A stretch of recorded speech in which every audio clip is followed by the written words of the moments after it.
If anxiety is holding you back, if there's fear about the future that stops you from going forward, you're angry, you're guilty, you're bitter about things that have happened to you in the past, understand what mindfulness is and be willing then to make time to journal. Hello and welcome. This is Self-Control, How to Build a Better Life. This is the podcast that seeks to inspire you to take control of your mind, take ownership of your thoughts, so that you can go forward and build that life that you deserve to live.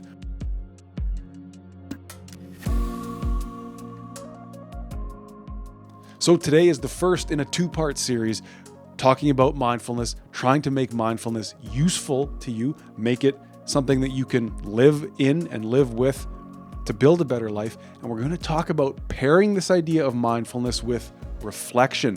What does it mean to reflect? How can we reflect responsibly? We're going to go forward today and talk about the first way in which reflection, which simply put is choosing when to think about the present, when to think about the past, and when to think about the future. If mindfulness is thinking about our life and our thoughts and our feelings in the present, it follows that we need to, I think, make time to responsibly think about the future, responsibly think about the past. If so much of our negativity is driven by the way we think about the future and the past, we do need to make time to reckon with it, but not when we're driving, not when we're cutting up the carrots, not when we're washing our child in the bathtub, but we need to think about it, don't we? So I want to talk today about one fundamental way in which I choose to reflect on my life. I'm looking to be more mindful, more engaged in the present moment to moment, while also doing this. So you'll recall that in our more recent episodes, I was talking about mindfulness milestones. And these are moments in your day when you check in with yourself and ask, am I being mindful? Am I thinking about the present? Am I thinking about what I'm doing, for God's sake? And am I practicing self-control through posture, through breathing? Am I taking stock of how I feel inside my body? But again, I need to push this a little further and say, look, we can talk about what mindfulness is. We can talk about how to sort of begin to incorporate it in our life, to become aware of when our mind wanders and leads to negative feelings, negative emotion. How can we take what we're learning, right? Because we are learning, right? Mindfulness, it is about self-observation. And quite often, as we're saying, you observe that you are thinking about something or doing something else.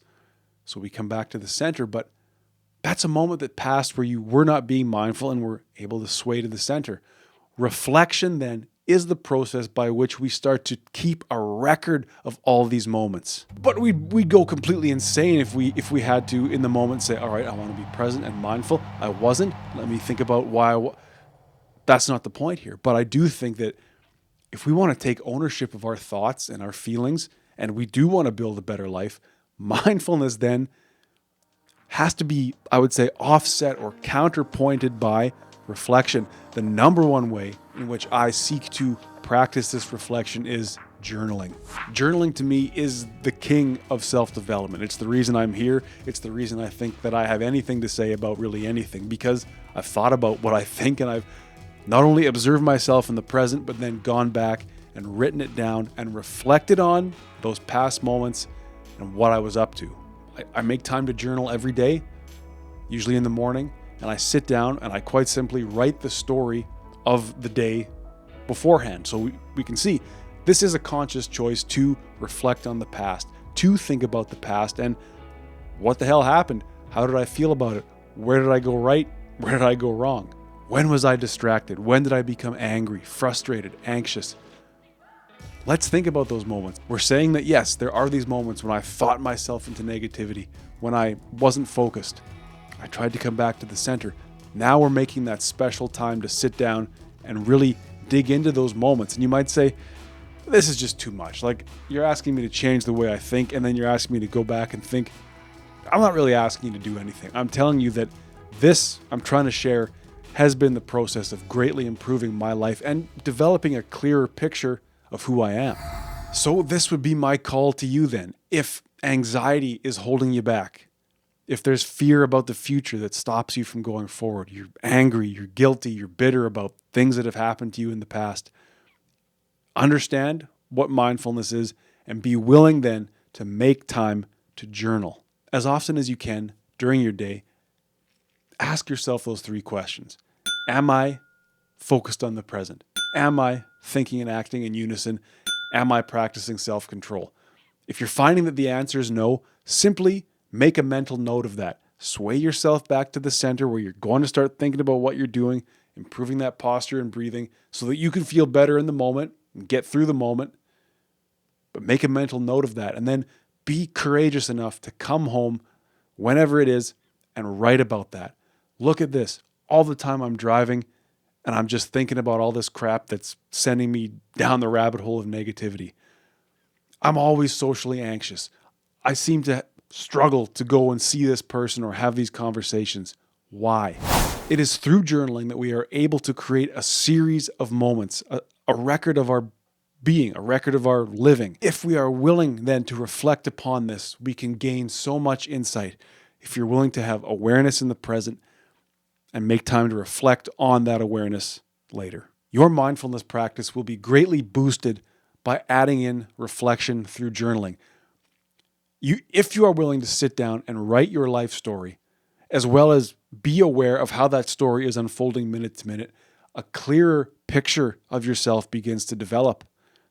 We get to see all these moments that would just pass us by, right? Like teardrops in the rain, as once was said. All those moments will be lost in time, like tears in rain. And now we're able to catch those teardrops. We're able to catch those raindrops and save them and look back at them. And what forms over time is a picture of who we are and how we're living. I always seem to go into negative thinking when I'm driving. I don't focus on what I'm doing when I'm supposed to be cooking. I don't do well in social situations because I let my posture go to hell. I round in. I become scared and cowardly.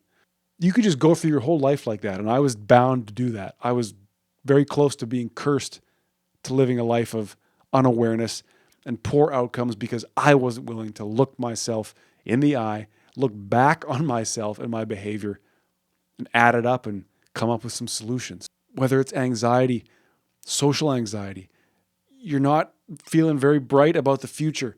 There's things in your past that have ruined you and prevented you from going forward. I'm not saying it's all going to change overnight. I'm not saying I have all the solutions, but so much of that happens in the dark, right? So much of that happens in that big out of focus cloud. This is about being willing to take stock of who you are minute to minute and reflect on, how you can begin to anticipate and build upon those moments when you do come awake and see in sharp focus who you are. Ultimately, we're talking about developing balance across time. As often as possible, I try to be present in the moment, thinking about the moment, holding myself accountable, having ownership of myself in the moment, while also making time to think about the past, reflect on the past, and as we'll see in the next episode, be responsibly inclined towards thinking about the future. So we're not thinking about the future when we shouldn't be, but we're making time to do it. We're not worrying about the past when we're supposed to be doing something else, but we're making time to think about it. This balance across time will generate for us a clearer picture of who we are, and that's what we're going to push forward as we build that better life. So thank you for listening and thank you for watching. And until we speak again, I hope that you'll remember, better is possible.